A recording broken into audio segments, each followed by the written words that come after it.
예수님께서 공생의 사역을 하실 때에 중요했던 몇 가지 사역들을 하셨죠. 그 몇 가지가 바로 하나님의 나라를, 하나님의 말씀을 가르치는 것이었고, 천국을 전파하시는 일이었습니다. 천국 복음을 전파하시는 일이었고, 또 병자를 고치시고 또 귀신 들린 자들을 치유하시는 그런 사역들을 하셨습니다. 특별히 병자를 고치는 이유에 대해서 우리가 말씀을 드리기를, 하나님 나라는 약한 자 회복되고 다시 시작하는 것임을 알려주기 위해서 병자를 고쳐주신 것이고, 또 뿐만 아니라 귀신 들린 자를 깨끗하게 하신 이유는 억눌린 자 자유케 하심으로 예수 그리스도께서 우리를 얽매인 모든 속박에서 벗어나게 하시는 구원자라는 사실을 가르쳐주기 위해서 귀신을 내쫓아 주셨다고 했습니다. 마가복음 5장 말씀에서는 여러분, 예수님께서 마귀의 존재를 가르쳐주기 위해서 갈릴리를 건너서 거라사인 지방까지 오셨습니다. 마귀가 역사하는 곳에는 어떤 일이 벌어진다고 그랬습니까? 거짓과 무질서가 난무한다고 그랬고, 살리는 일과는 전혀 상관없이 누군가를 죽이는 일이 일어난다고 했습니다. 이게 다 마귀가 하는 일이에요. 공포와 두려움을 조장하기도 하고, 결국 스스로 해를 끼쳐서 자멸하게 한다, 이런 이야기를 냈습니다. 오늘 본문에 나오는 귀신의 이름이 뭐라고 그랬습니까, 여러분? 그 수가 많아서 군대라고 했습니다. 군대, 귀신. 여러분, 군대라는 말을 헬라어 말로 이렇게 찾아보니까 레기온이라고 했습니다. 레기온. 여러분, 이 레기온이라는 말은 예수님 당시에 로마군의 한 군단을 형성하고 있는 병사의 숫자. 그러니까 레기온은 로마군의 한 군단을 표기하는 단위였습니다.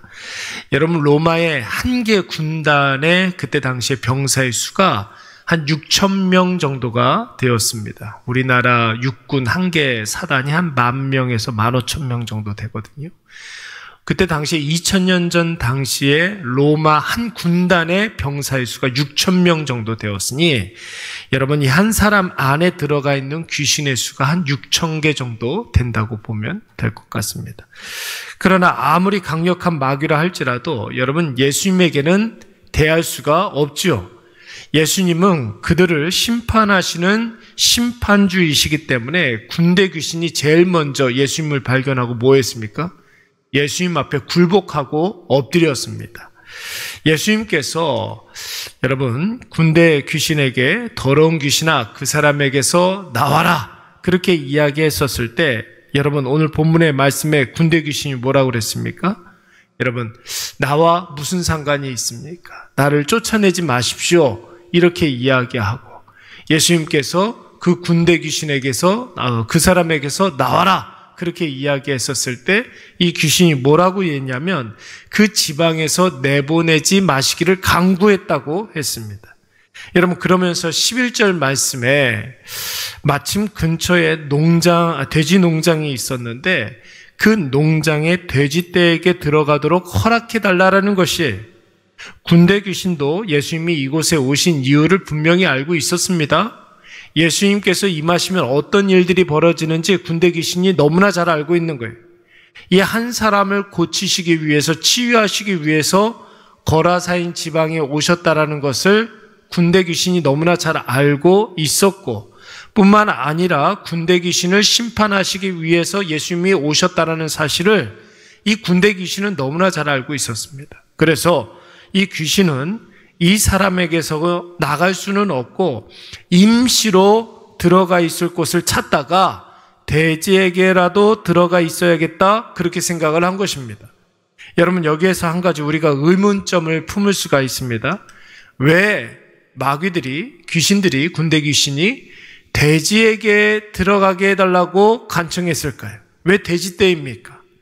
돼지떼가 많았기 때문이라면 여러분, 더 많은 식물들도 있을 수 있고 곤충들도 있을 수가 있는데 왜 하필이면 돼지떼였을까요? 어떤 분은 귀신이 더러운 귀신이기 때문에 그때 당시에 더러움의 상징이었던 돼지떼로 들어가게 해달라고 이야기한다, 뭐 이렇게 이야기하는 것 같은데, 이건 좀 억지적인 그런 해석일 수 있습니다.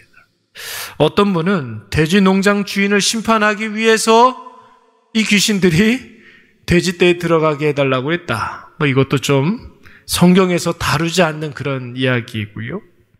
어떤 분은 유대인들은 돼지를 부정하게 여기기 때문에 부정한 귀신, 부정한 돼지에게 들어가게 하셨다. 이렇게 이야기하는데 이것도 맞지 않는 것 같습니다.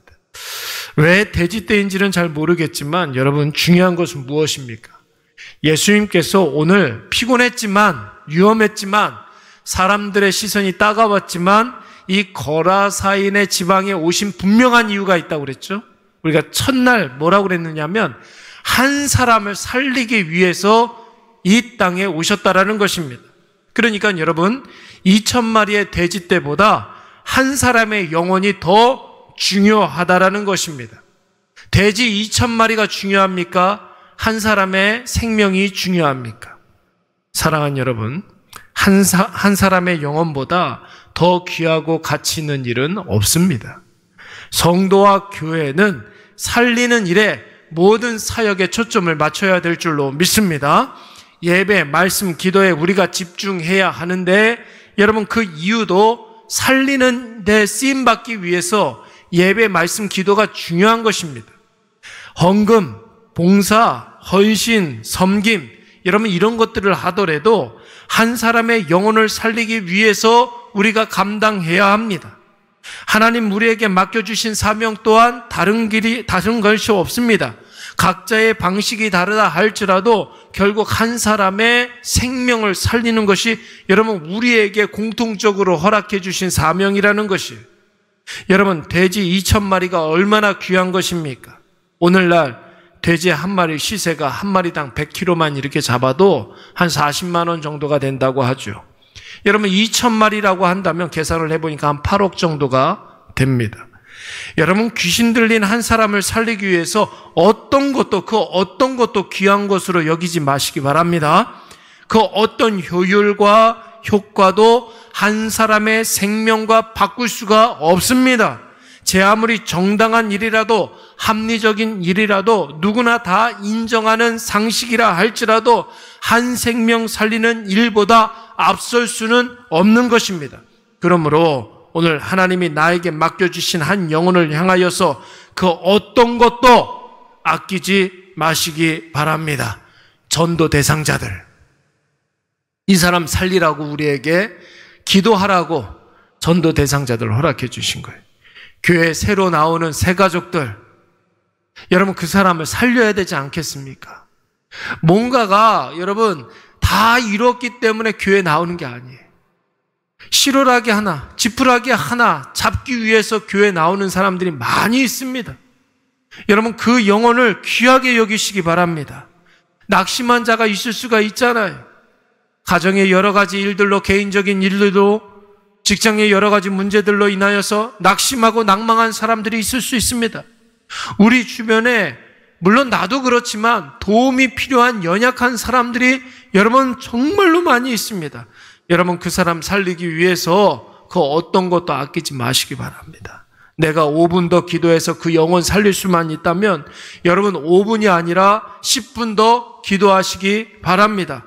누군가가 오리를 가자고 하면 여러분 심리도 같이 가라고 해주라고 말씀하시지 않았습니까? 한 영혼을 살리기 위해서 시간을 조금 더 내주시기 바랍니다. 한 영혼을 살리기 위해서 돈을 좀 더 쓰시기 바랍니다. 한 영혼을 살리기 위해서 마음을 좀 여시고 전화 한 번이라도 더 하시기 바랍니다. 살릴 수만 있다면 그 어떤 것도 감당하시기 바랍니다. 여러분, 오늘 이 군대 귀신이 돼지떼에게 들어가서 하는 일을 한번 보십시오. 그 2,000마리쯤 되는 그 엄청난 수의 돼지떼를 바다에 쳐넣어 몰살시키고 말았습니다. 여러분, 귀신이 하는 일이 이런 일이에요. 귀신이 역사하면, 귀신이 일하면 뭐가 됐든 다 파괴됩니다. 귀신이 들어가면 반드시 죽음의 역사, 파괴의 역사, 멸망의 역사가 일어나게 됩니다. 서두에서도 말씀드렸지만 무질서, 거짓, 두려움, 공포, 자해 이런 과정을 거쳐서 죽음, 사망에 이르려고 하지 않습니까? 그래서 그 귀신 들린 사람이 계속해서 무덤에 머물러 있는 것이에요. 그러나 성령의 역사는 살리는 데 있다고 했죠. 여러분 꼭 기억하시기 바랍니다. 자꾸만 내 마음속에 혼란스러움이 있고 감정의 거짓말에 자꾸만 속아 넘어가고 두려운 마음이 들고 무섭고 공포심이 밀려오고 자꾸만 상처받고 그런 일이 있으면 귀신이 나에게 장난치는구나. 여러분 이렇게 생각해도 거의 무방한 일들입니다. 나로 인하여서 누군가가 살아나고 회복되고 다시 시작함이 있고 예수가 생각나게 되고 교회 가고 싶은 마음이 들고 예배 말씀 기도가 더욱더 풍성해지고 교회가 생동감이 넘쳐 흐르게 되면 여러분 그것은 바로 성령의 역사인 줄로 믿습니다. 여러분 생명이 살아나는 일에 쓰임받고 있다면 그 사람은 성령의 사람이에요. 그러나 파괴의 역사가 나타나게 되면 그건 마귀의 역사입니다. 오늘 이것을 꼭 기억하셔서 그 어떤 값을 치르더라도 사람 하나 살릴 수 있다면 그 값을 기꺼이 치르시기 바랍니다. 살리는 것만 생각하시고 여러분 누군가가 살아나는 그런 일들에 쓰임받았다면 그 다음에 일어나는 일들에 대해서는 계산하지 마세요. 살리는 것에 여러분 집중했다면 그 다음의 일들은 누가 하는 일이에요? 하나님이 하시는 일입니다. 우리가 살리기 위해서 부름을 받았지 여러분 생명 위에 군림하기 위해서 조금 더 편하고 조금 더 눕고 조금 더 누리고 이런 일들을 위해서 우리가 부르심을 받은 것이 아닙니다. 오늘 우리가